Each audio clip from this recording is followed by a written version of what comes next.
Olá, sejam muito bem-vindos. Você está no canal Alma Luz. Aqui a gente faz o Evangelho no Lar diariamente e ficamos muito felizes com a sua presença.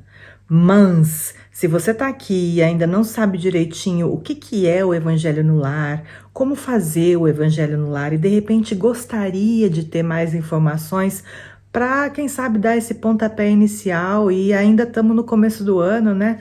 Fazer disso uma rotininha para a sua vida.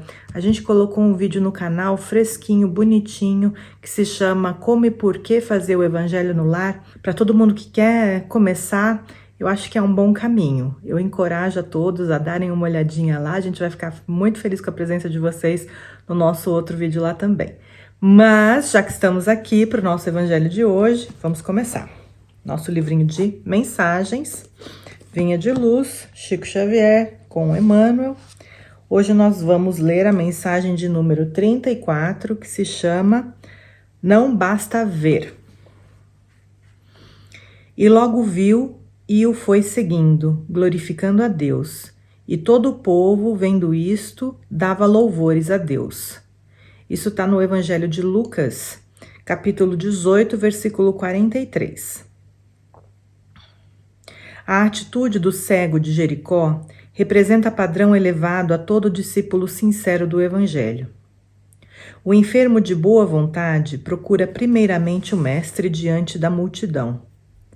Em seguida, a cura acompanha Jesus, glorificando a Deus. E todo o povo, observando o benefício, a gratidão e a fidelidade reunidos, volta-se para a confiança no divino poder. A maioria dos necessitados, porém, assume posição muito diversa. Quase todos os doentes reclamam a atuação do Cristo, exigindo que a dádiva desça aos caprichos perniciosos que lhes são peculiares, sem qualquer esforço pela elevação de si mesmo à bênção do Mestre. Raros procuram o Cristo à luz meridiana, e de quantos lhe recebem os dons, raríssimos são os que lhe seguem os passos no mundo. Daí procede a ausência de legítima glorificação a Deus e a cura incompleta da cegueira que os obscurecia antes do primeiro contato com a fé. Em razão disto, a terra está repleta dos que creem e descreem, estudam e não aprendem, esperam e desesperam, ensinam e não sabem, confiam e duvidam. Aquele que recebe dádivas pode ser somente beneficiário. O que, porém, recebe o favor e agradece-o, vendo a luz e seguindo-a, será redimido. É óbvio que o mundo inteiro reclama visão com o Cristo, mas não basta ver simplesmente. Os que se circunscrevem ao ato de enxergar podem ser bons narradores, excelentes estatísticos, entretanto, para ver e glorificar o Senhor, é indispensável marchar nas pegadas do Cristo, escalando com ele a montanha do trabalho e do testemunho. Inspirados por essa mensagem, a gente vai fazer então a nossa oração. Convidamos a todos a fecharem os olhos, a irem respirando mais lentamente, profundamente.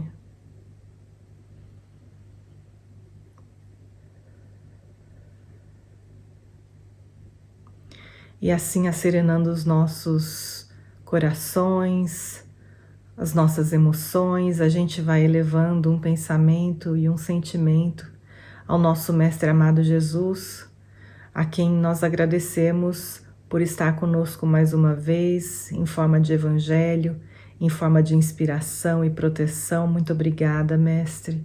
Obrigada aos amigos na espiritualidade que preparam esse ambiente onde nós estamos, que fazem com que nós sejamos envolvidos pela luz, pela proteção, pelo amparo, pelo amor do nosso Mestre Jesus. Muito obrigada.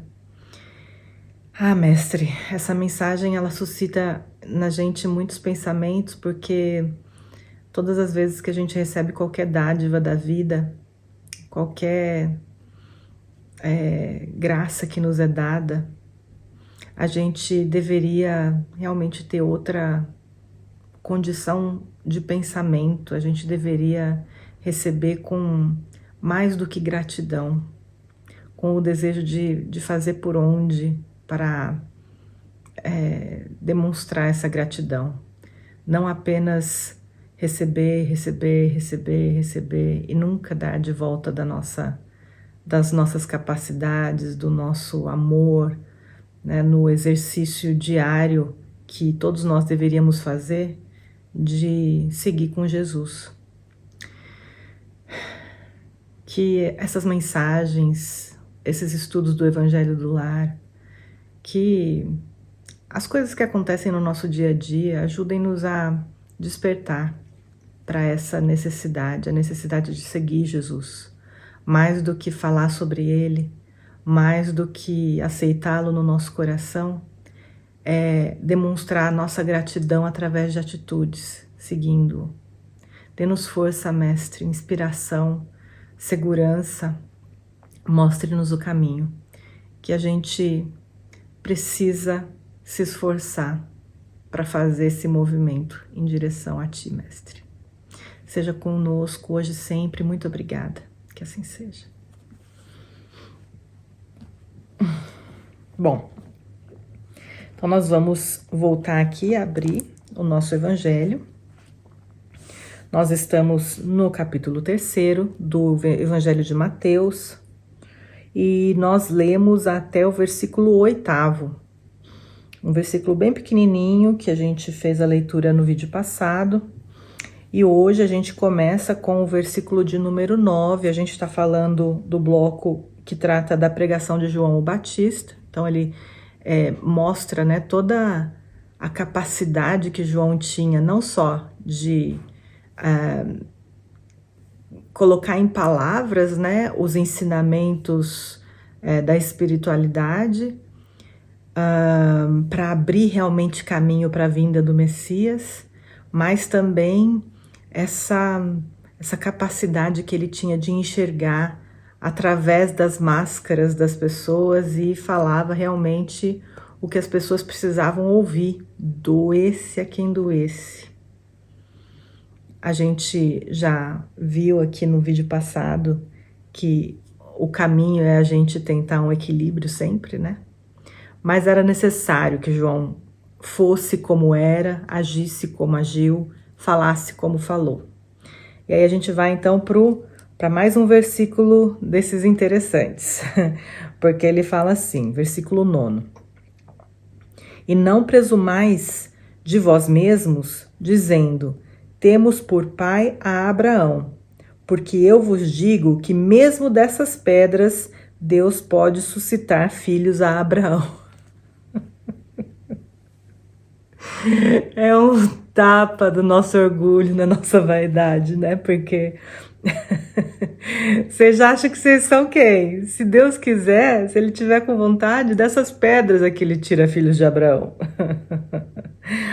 Porque era realmente, né? O povo judeu, eles tinham esse orgulho de raça muito forte, de se considerarem os escolhidos, de se considerarem os filhos de Deus, de se considerarem especiais aos olhos de Deus, sendo que entre eles nasceram todos esses profetas, nasceu Moisés, nasceu Abraão, nasceu Isaías, né? Então eles tinham uma vaidade exacerbada que fazia com que eles usassem disso em discussões, em conversas, em todos os momentos, né, que eles achavam que cabia, eles colocavam isso, até porque isso era uma das formas deles justificarem uma série de coisas e que, de certa forma, foi importante para manter esse povo unido, porque a mensagem do Deus único veio também por eles, né? E de uma forma muito intensa, muito forte. E esse sentimento de ser o povo escolhido, de ser protegido de uma forma especial por Deus, fez com que eles se movimentassem rumo a objetivos importantes, né? A fuga do Egito, o estabelecimento na Palestina, a criação de Jerusalém e tudo mais, e o tempo em que eles estiveram sob o jugo de Roma, né? Essa força que se tinha para então suportar tudo que eles estavam passando também, né? Então, claro que tinha aí também a parte do desequilíbrio, porque não tem nada de errado da gente enxergar a nossa condição sendo gratos por ela. Vendo talvez em comparação com outras pessoas, ainda que seja só no nosso ponto de vista, que a gente tem, que a gente tá bem, que a gente tá bem. Olhando para os outros, a gente fala, poxa, que bom que eu tenho essa crença, que bom que eu me sinto bem, que bom que ela me faz bem, que bom que ela me faz tentar ser uma pessoa melhor. Não tem nada de errado nisso. O problema é a gente querer mostrar para o outro essa nossa condição. Olha como essa crença me faz bem. As pessoas que creem nisso são muito melhores. Elas conseguem chegar, né, num equilíbrio de forma muito mais rápida. Então, assim, esse é o problema que se tinha lá na época. E João Batista não pensa duas vezes e fala para eles: e o que vocês pensam que vocês são? Se Deus quisesse, ele fazia dessas pedras aqui, filho de Abraão. Você tá falando que você é filho de Abraão? E é isso. E é isso. A gente se vangloria de corpo, a gente se vangloria de beleza física, a gente se vangloria de inteligência, a gente se vangloria de emprego, a gente se vangloria de carro, a gente se vangloria de dinheiro, a gente se vangloria de status. São tantas coisas que a gente se apega, né, para querer ser superior às outras pessoas em diversos campos de atuação nossa na nossa vida, e às vezes precisa vir uma mensagem assim para dar um chacoalhão na gente, porque chega uma hora na vida da gente que a gente tem que aprender que não é isso que importa. A gente está colocando o nosso tesouro no lugar errado.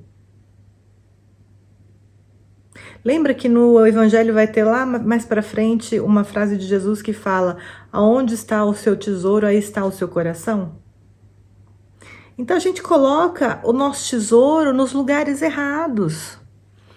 A gente dá valor a coisas erradas, a gente dá valor a aspectos da nossa personalidade que deveriam ser trabalhados, que estão em desequilíbrio. Essa vaidade de se achar superior, se achar melhor, se achar mais capaz que as outras pessoas, elas não só trazem desequilíbrio pra gente, mas elas afastam as outras pessoas. Quem que gosta de estar do lado de alguém que só ele é bom, só ele pode, só ele é capaz, só ele consegue, sabe? É um saco. É muito chato. E a gente, sabe, precisa aprender com o toque das pessoas também. Se a gente está do outro lado recebendo, né, de uma pessoa que age dessa forma, né, sempre se coloca em primeiro lugar, se vangloria de tudo e é sempre o bom, o melhor, a gente que está do outro lado, se você tem um desejo já de se autotrabalhar, né, de perdoar e relevar e tolerar, de repente você vai tentar responder assim de uma forma a dar algum toque, mas não vai ser direto, né, com a pessoa, como foi João Batista aqui. Algumas pessoas já não estão assim não, já pega e fala na cara: meu, para, menos. Quem que você acha que você é? E quando isso acontece, normalmente aí a pessoa, né, a gente se melindra por muita coisa que, na verdade, estaria ajudando muito a gente se a gente fosse capaz de pôr um pé no freio e perceber, né, por que ele tá falando isso? Será que eu tô exagerando? Sabe? Poxa vida, se ao escutar alguma coisa nesse sentido, não só com relação à vaidade, com relação a qualquer coisa, a gente fosse capaz de pôr a mão na consciência, dar uma raciocinada, ver assim, dar uma analisada nas atitudes, nas nossas palavras, eu acho que a gente seria capaz de, a partir daí, descobrir talvez até coisas que a gente ainda não tinha percebido na nossa personalidade e que as pessoas não acham legal. É claro que a gente tem que ser autêntico a ponto de não se importar, inclusive, se a pessoa gosta de você ou não. Porque se a gente fica muito preocupado com o que as outras pessoas pensam da gente, a gente não é a gente mesmo. A gente cria um personagem para se encaixar no desejo de terceiros, né? Na expectativa de terceiros. Não é isso. É a gente ser autêntico a ponto de saber ter uma opinião própria, a ponto de se respeitar nos seus desejos e nas suas vontades, mas também com um entendimento dos limites das outras pessoas, para que o nosso eu verdadeiro, ele não seja tão ríspido, tão vaidoso, tão orgulhoso, tão direto, que vá acabar magoando, desequilibrando uma relação, sabe? Isso é completamente desnecessário. Então, que fique hoje para nossa reflexão esse desequilíbrio do sentimento do orgulho e da vaidade. Porque hoje em dia a gente fala tanto de autoconfiança e amar-se, né, a si próprio como a gente é. E isso é super importante, a gente precisa estimular isso em nós e reconhecer as nossas capacidades, os nossos pontos fortes, exercitá-los, sabe? Em momentos em que a gente precisa ter coragem de enfrentar determinada situação, sabe? Perceber que a gente é capaz e tudo mais, fazer essas afirmações, né? Dizer pra gente mesmo, pô, você é o cara, sabe? Porque a gente às vezes precisa, né, dessa afirmação, dessa autoafirmação, mas justamente às vezes as pessoas camuflam, né, a vaidade exacerbada, o orgulho exacerbado com esses nomes de autoafirmação, autoconfiança, amor próprio, quando na verdade já partiu do equilíbrio, né, do ponto de equilíbrio para a polaridade mais desequilibrada, de estar realmente inflando o ego. E quando a gente infla o ego, permite que o ego seja inflado, a gente não tem ideia do tipo de futuro que a gente pode estar plantando pra gente. E olha, nesse assunto tem um livro maravilhoso que eu adoro, que eu gostaria de indicar para vocês, porque ele tem, sabe, uma história, um pano de fundo muito interessante, fala justamente sobre orgulho, sobre vaidade, sobre a gente ser muito seguro de si de forma exacerbada, que é o livro Ícaro Redimido, do Gilson Freire. Ele está psicografando um livro do Adamastor, é o Espírito, e é uma série, são 3 livros fundamentais, maravilhosos, super importantes, mas não é para qualquer um. O primeiro livro, ele é bem palatável para todo mundo, ele fala assim de várias coisas interessantes, é a história de Santos Dumont, né? Ele conta a história de Santos Dumont. É muito legal, muito interessante, eu recomendo demais, é um dos meus livros favoritos. Então é isso, pessoal. Por hoje a gente fica por aqui. E a gente vai fazer a nossa oração agora de encerramento. E eu gostaria de convidar todos que tiverem água para colocar para fluidificar, para deixar à disposição, tá bom?